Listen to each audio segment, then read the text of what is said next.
नमस्कार, स्वागत है आप सभी का। मैं हूं हिमांशु और आप देख रहे हैं हलचल इंडिया, बेबाक खबर तेज असर। आइए नजर डालते हैं आज की खबरों पर। देश में कोरोना की महामारी और कोरोना संक्रमण के चलते कोरोना से मरने वाले लोगों को कंधा देने वाले और उनका अंतिम संस्कार करने से जब उनके घर वाले ही बच रहे हों, तो ऐसे में यूपी के बुलंदशहर में राष्ट्रीय चेतना मिशन के कार्यकर्ता कोरोना से मरे लोगों के शवों का अंतिम संस्कार करने में लगे हैं। बाकायदा सेफ्टी किट पहनकर कोरोना से मरे लोगों के शवों का अंतिम संस्कार किया जा रहा है। अब तक दर्जनों कोरोना से मरे लोगों के शवों का हेमंत सिंह अपनी टीम के साथ बुलंदशहर के शमशान घाट में अंतिम संस्कार कर चुके हैं। तस्वीरें बुलंदशहर के शमशान घाट की है, जहां पीपीई किट पहनकर कोरोना से मरे वृद्ध का अंतिम संस्कार करने में जुटे ये लोग राष्ट्रीय चेतना मिशन के संयोजक हेमंत सिंह और उनकी टीम है। हेमंत सिंह की माने तो कोरोना काल में कोरोना से मरे लोगों का अंतिम संस्कार करना तो दूर, उनको कंधा देना भी इन दिनों सिर्फ इसलिए मयस्सर नहीं हो रहे क्योंकि कोरोना का भय हर किसी के दिल में समाया हुआ है। लेकिन बुलंदशहर में कोरोना से मरे ऐसे लोगों के शवों का अंतिम संस्कार अब राष्ट्रीय चेतना मिशन कर रहा है, जिनका अंतिम संस्कार करने से उनके अपने भी बच रहे हैं।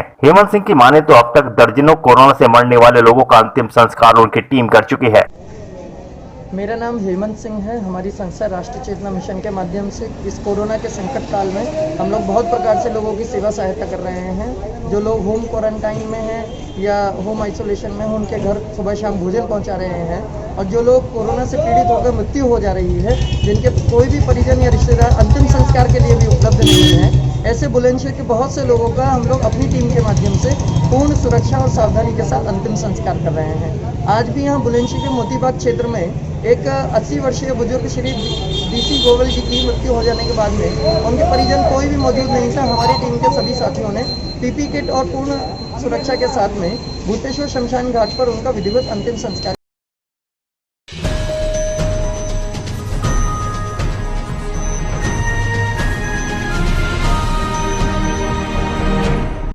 गाजियाबाद के थाना शहर कोतवाली पुलिस को उस वक्त बड़ी कामयाबी हाथ लगी जब कोरोना काल में ऑक्सीजन फ्लो मीटर की मांग बढ़ने के बाद उसकी कालाबाजारी करने वाले 3 शातिर अभियुक्तों को गिरफ्तार कर लिया गया। पुलिस ने इनके कब्जे से 8 ऑक्सीजन फ्लो मीटर और 1 लाख की नकदी के अलावा एक इको कार भी बरामद की है। यह तीनों अभियुक्त दिल्ली के रहने वाले हैं और अलग अलग सर्जिकल की थोक की दुकानों से ऑक्सीजन फ्लो मीटर खरीद कर जरूरतमंदों को 15 से 20 हजार रूपए में बेचकर कालाबाजारी करते थे, जबकि यह फ्लो मीटर बाजार में मुश्किल से 1000 से 1200 रूपए तक में उपलब्ध हो जाता है। पुलिस ने तीनों के खिलाफ संगीन धाराओं में मामला दर्ज करते हुए वैधानिक कार्रवाई शुरू कर दी है। इस पूरे मामले की जानकारी देते हुए गाजियाबाद के सीओ महिपाल सिंह ने बताया कि कोरोना काल में कुछ मुनाफाखोरों ने सर्जिकल सामान या जीवन रक्षक दवाइयों और ऑक्सीजन की कालाबाजारी शुरू कर दी है। ऐसे लोगों पर अंकुश लगाए जाने के उद्देश्य से एसएसपी अमित पाठक के निर्देश पर जनपद में जगह जगह पर विशेष चेकिंग अभियान चलाए जा रहे हैं, जिसके चलते शहर कोतवाली पुलिस को एक इको कार में सवार सलमान पुत्र नजीर अहमद, इमरान पुत्र नजीर, जावेद पुत्र मोहम्मद रफीक, ये 3 अभियुक्त संदिग्ध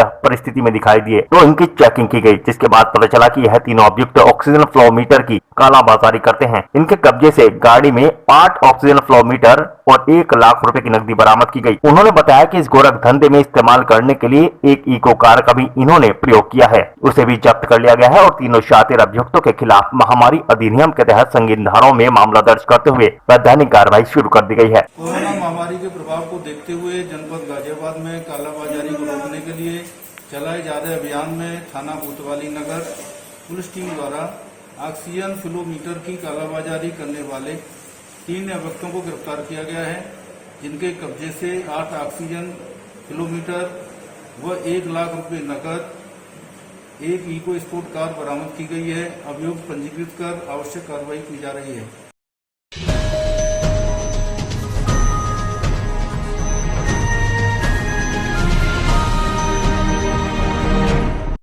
किसान मसीहा चौधरी अजीत सिंह को भावभीनी श्रद्धांजलि देने के लिए मुजफ्फरनगर में कार्यक्रमों का आयोजन किया गया। अपना पूरा जीवन किसानों और मजदूरों को समर्पित करने वाले राष्ट्रीय लोकदल के राष्ट्रीय अध्यक्ष व 8 बार सांसद और 4 बार केंद्रीय मंत्री रहे चौधरी अजीत सिंह को आज गांधी कॉलोनी की गली नंबर 11 में स्थित चौधरी चरण सिंह भवन वर्मा पार्क में जन कल्याण समिति के बैनर तले एक शोक सभा में सर्व समाज ने अपनी भावभीनी श्रद्धांजलि अर्पित की। समाज के वरिष्ठ लोगों और युवाओं के द्वारा चौधरी साहब को श्रद्धांजलि श्रद्धांजलि अर्पित की गई। सभी ने एक स्वर में कहा कि चौधरी साहब की कमी कोई पूरी नहीं कर सकता। चौधरी साहब किसानों मजदूरों के दिल में हमेशा जिंदा रहेंगे। इस दौरान सभी ने चौधरी अजीत सिंह के निधन पर दुख व्यक्त किया। चौधरी अजीत सिंह का अंतिम संस्कार गुड़गांव के मदनपुरी के रामबाग में कोरोना प्रोटोकॉल के तहत हो चुका है। चौधरी अजीत सिंह को श्रद्धांजलि अर्पित करने वालों में सरवट ग्राम प्रधान सतीश बालियान, सोमपाल बालियान, जगदीश बालियान, रमेश चौधरी, रामपाल वर्मा, देवी सिंह, राजवीर सिंह, हर्ष, हरेंद्र तोमर, सतवीर मलिक, धर्मेंद्र सिंह, भोप सिंह, धर्मेंद्र तोमर, अमन रोयल, टीटू पुनिया, मोहित मलिक आदि लोग मौजूद रहे।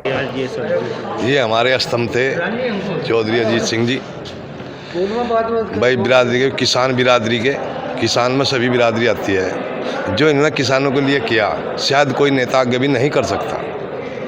सबसे बड़ी बात एक और है, बड़े बड़े कैबिनेट मिनिस्टर का पद संभाले हुए भी आज तक इन आदमी पर किसी ने उंगली नहीं उठाई। सभी नेता तो नहीं कह सकता, लेकिन कुछ नेता भ्रष्ट पे उंगली भी उठी, जेल भी गए, ये भी गए, लेकिन इस पर कोई उंगली कभी नहीं उठी। अच्छे अच्छे कैबिनेट मिनिस्टर है।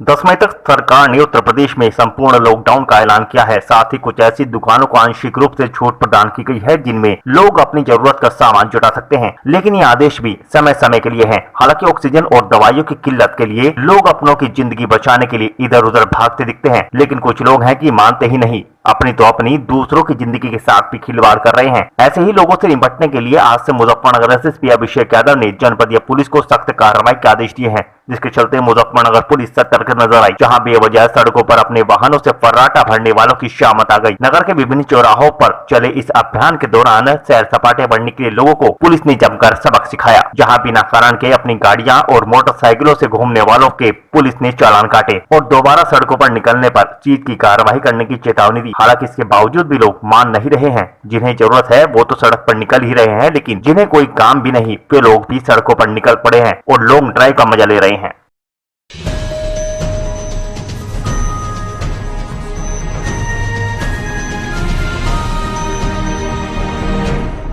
सहारनपुर के गागाहेड़ी में थाना प्रभारी सत्येंद्र कुमार राय के नेतृत्व में पुलिस टीम द्वारा बढ़ते कोरोना संक्रमण के दृष्टिगत सरकार के द्वारा जारी कोविड-19 की गाइडलाइंस के अनुसार कोरोना कर्फ्यू का पालन कराया गया। आपको बता दें कि दूसरे वीकेंड लॉकडाउन को दूसरी बार फिर आगे बढ़ा दिया गया है। अब सरकार द्वारा जारी गाइडलाइंस के अनुसार लॉकडाउन 6 मई सुबह 7 बजे से 10 मई सुबह 7 बजे तक जारी रहेगा। कोविड-19 की दूसरी लहर के कारण घोषित किए गए लॉकडाउन में जरूरी सेवाओं में छूट दी गई है। दिन भर केवल मेडिकल सेवाएं ही खुली रही। किराना, दूध, फल आदि की दुकानों के लिए समय निर्धारित किया गया है। वहीं लॉकडाउन में वाहनों की आवाजाही भी कम रही। लॉकडाउन का लोग अपने घरों में रहकर पूर्ण रूप से पालन करा रहे हैं। जनपद में बढ़ते कोरोना संक्रमण को देखते हुए कुछ लोग अब भी गंभीर नहीं है, बिना मास्क ही बेवजह सड़कों पर घूमते दिखाई पड़ते हैं। मुजफ्फरनगर के जिला जेल के रेलवे फाटक के निकट एक युवक की ट्रेन की चपेट में आने से दर्दनाक मौत हो गई। जहां मामले की सूचना पर पहुंचे पुलिस ने शव को कब्जे में लेकर शिनाख्त के प्रयास किए, लेकिन शव की शिनाख्त नहीं हो पाई। वहीं मृतक की जेब से मिले आई कार्ड के आधार पर उसका नाम अनिल चौधरी संज्ञान में आया, जिसके बाद पुलिस ने परिजनों की तलाश शुरू कर दी और परिजनों को मामले की सूचना दी। वहीं आसपास मौजूद लोगों ने शव को पहचानने से इनकार कर दिया, जिसके बाद पुलिस ने शव का पंचनामा भरकर पोस्टमार्टम के लिए भेज दिया है और परिजनों को तलाशने में जुट गई है।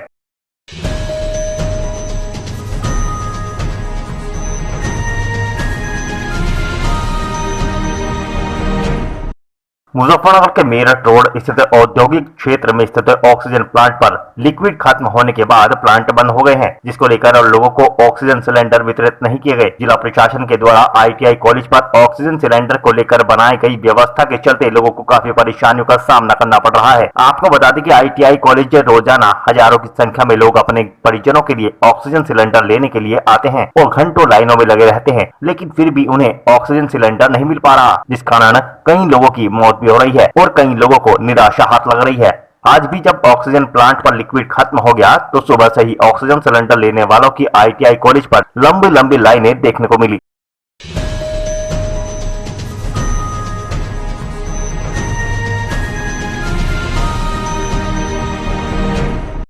उत्तर प्रदेश सरकार द्वारा जारी की गई नई गाइडलाइंस के तहत अब बाजारों के खुलने और बंद होने का समय तय किया गया है, जिसके चलते नगर के दाल मंडी सहित अन्य बाजारों को सुबह 7 बजे से 11 बजे तक खोलने की अनुमति दी गई है, जिसमें लोगों को सामान खरीदने की छूट प्रदान की गई है। ऐसे में पुलिस को भी निगरानी के आदेश दिए गए हैं ताकि कोरोना नियमों का उल्लंघन न हो। इसके लिए नगर की पुलिस द्वारा व्यस्तम बाजारों में घूमकर व्यापारियों और आम जनता से अनाउंसमेंट के जरिए सोशल डिस्टेंसिंग और कोरोना नियमों का पालन करने की अपील की गई।